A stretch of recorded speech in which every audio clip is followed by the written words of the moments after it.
Le petit Émile, 2 ans et demi, est introuvable dans la zone du Haut-Vernay depuis 3 semaines maintenant. Alors que les gendarmes continuent leur enquête sur place, François Daoust, expert criminalistique, a confié à nos confrères du Figaro ce samedi 29 juillet 2023 ce qui pourrait compliquer la tâche des forces de l'ordre. Mais qu'est-il arrivé à Émile, 2 ans et demi, qui a échappé à la surveillance de ses grands-parents le 8 juillet dernier en fin d'après-midi?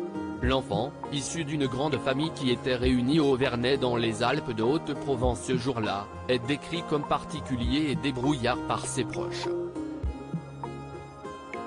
Des témoins l'avaient d'ailleurs vu pour la dernière fois en train de descendre un chemin, seul, avant qu'il ne se volatilise. Depuis, les enquêteurs ont investi le hameau, dont l'accès est restreint pour éviter tout tourisme macabre mais aussi la présence d'enquêteurs amateurs. Interrogé par nos confrères du Figaro samedi 29 juillet 2023, le général François Daoust, expert criminalistique, a livré des détails sur cette enquête qui semble toujours au point mort aujourd'hui.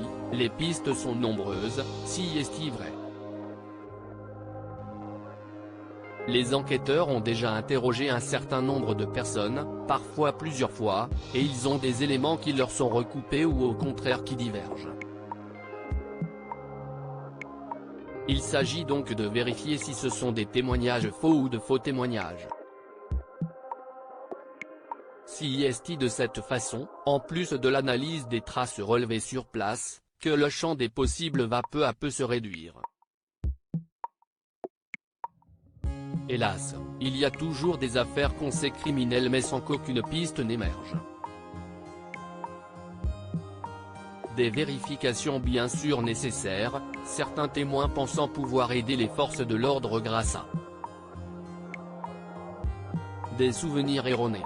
Le témoignage faux est celui de quelqu'un de sincère qui croit avoir vu à un instant et en un lieu donné, quelque chose. Si est-il son cerveau qui le trahit, explique-t-il. Un faux témoignage, si est-il quelqu'un qui sait quelque chose et qui travestit la vérité. Aucune trace de Émile depuis 3 semaines. Depuis 3 semaines, les enquêteurs n'excluent aucune piste. François Daoust a ainsi évoqué dans ce même entretien la possibilité d'un accident avec un engin agricole, qui aurait pu happer le garçonnet sans même que le conducteur s'en aperçoive. Subsiste aussi un doute quant à un enlèvement, seul espoir aujourd'hui que le petit Émile soit encore vivant. Aucun indice n'a filtré depuis sa disparition, malgré les analyses, les convocations d'habitants de la zone et les fouilles sur place.